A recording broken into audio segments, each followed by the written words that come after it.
नमस्कार मित्रांनो, मी अनुराधा माझ्या चॅनलमध्ये तुम्हा सर्वांचं पुन्हा एकदा स्वागत करते. आपण अगोदरच्या व्हिडिओमध्ये पाहिलं होतं किंवा मी तुम्हाला सांगितलं होतं की आपण पायथनचे लेक्चर स्टार्ट करतोय. तर चला आजपासून चालू करूयात आपले पायथनचे लेक्चर्स. तर सगळ्यात अगोदर जाणून घ्या पायथन म्हणजे काय असतं. तर पायथन म्हणजे खूप अवघड असं काही नाहीये. पायथन ही बाकीच्या लँग्वेजेसपेक्षा खूप सोपी लँग्वेज आहे. आता बाकीच्या लँग्वेजेस कोणत्या? सी, सी प्लस प्लस, जावा तुम्ही ऐकलेच असतील या सर्व लँग्वेजेस. त्या लँग्वेजेसच्या कंपॅरिझनमध्ये पायथन ही लँग्वेज खूप सोपी आहे, इझी आहे आणि ती कशी आहे ती आज आपण आपल्या व्हिडिओमधून बघणार आहोत. तर बघा, सगळ्यात अगोदर आपण बघतोय पायथन म्हणजे काय. पायथन ही एक कम्प्युटर प्रोग्रामिंग लँग्वेज आहे, जिच्या थ्रू आपण कोडिंग करू शकतो, गेम बनवू शकतो आणि वेगवेगळ्या वेबसाईट सुद्धा क्रिएट करू शकतो.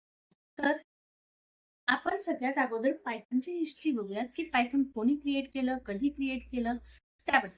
तर पायथनचा शोध कोणी लावला? तर पायथनचा शोध जुडो वॅन रस्सम यांनी लावला. तर त्यांनी मिस्टर रस्सम यांनी पायथन लँग्वेजवरती काम करायला डिसेंबर 1989 मध्ये सुरुवात केली होती. आता त्यानंतर त्यांनी 1991 मध्ये पायथनचं फर्स्ट व्हर्जन म्हणजे पायथन 1.0 रिलीज केलं. आता त्यामध्ये काय होतं पायथन 1.0 मध्ये त्याच्यामध्ये फंक्शन्स होते, लूपिंग होतं, एरर हँडलिंग होतं आणि प्रिंट कमांड यासारख्या कमांड अगदी सिंपल याच्यामध्ये त्यांनी दिल्या होत्या. आता त्यानंतर त्यांनी त्याच्यावरती अजून काम करून 2000 मध्ये पायथन 2.0 रिलीज केले. पायथन 2.0 रिलीज केल्यानंतर त्याच्यामध्ये त्यांनी अजून नवीन फीचर्स ॲड केले. आता ते फीचर्स कोणकोणते होते? ते फीचर्स होते युनिकोड सपोर्ट. म्हणजेच काय? फॉर मेनी लँग्वेजना सपोर्ट करणारे फीचर्स होते. त्यानंतर शॉर्टर कोड म्हणजे कोड शॉर्ट ठेवणं. याच्यामुळे काय झालं, की कोणीही सिंपल पद्धतीने कोड क्रिएट करू शकत होतं. त्याच्यानंतर याच्यामध्ये ॲड केलं better memory management. Better memory management म्हणजे तुम्ही जो कोड करताय त्याच्यासाठी जी मेमरी लागते ती मॅनेजमेंट त्याची व्यवस्थित केली. त्यानंतर नेक्स्ट व्हर्जन रिलीज झालं 2008 मध्ये. 2008 मध्ये रिलीज झालं ते व्हर्जन होतं पायथन 3.0. यामध्ये अजून नवीन फीचर्स ऍड केले होते. ते फीचर्स होते cleaner syntax, better handling text and data, more secure and faster असं रिलीज केलं. त्यानंतर आता जे लेटेस्ट व्हर्जन आपण यूज करतो ते लेटेस्ट व्हर्जन आहे पायथन 3.11, पायथन 3.12 अँड पायथन 3.30. म्हणजे 2023 आणि 25 मध्ये आपण हे सारे व्हर्जन्स यूज करतो. आता यामध्ये अजून नवीन फीचर्स ऍड केले. म्हणजे पहिले जे व्हर्जन्स होते त्याच्यापेक्षा आता जे व्हर्जन्स आपण वापरतोय ते 60% फास्टर आहे.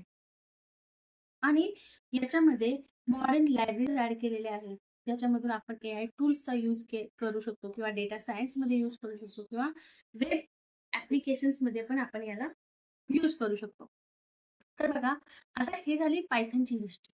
पण ॲक्चुअलमध्ये पायथन सगळ्यापेक्षा वेगळी का आहे आणि सगळे लोक त्याला का वापरतात?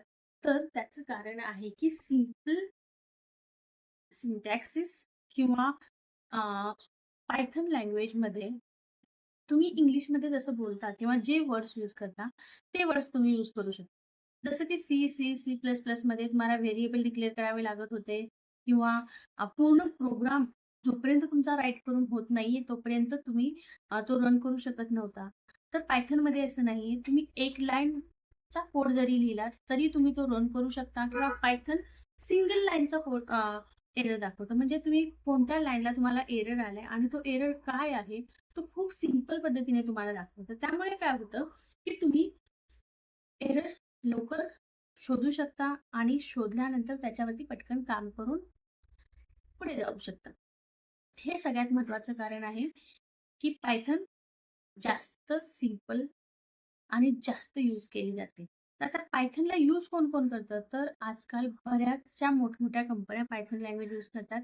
जसं की Google, Netflix, YouTube हे ह्या कंपन्यांची नावं तुम्ही ऐकलीच असतील. तर ह्या कंपन्या सुद्धा आजकाल पायथन यूज करतात. तर पायथनचे जे व्हेरिएबल्स असतील किंवा लायब्ररीज असतील, ते सर्व आपण आपल्या नेक्स्ट एपिसोडमध्ये बघणार आहोत. तर मला पुढच्या व्हिडिओमध्ये पण जॉइन करा आणि हा व्हिडिओ तुम्हाला कसा वाटला ते नक्कीच मला कमेंट करून सांगा.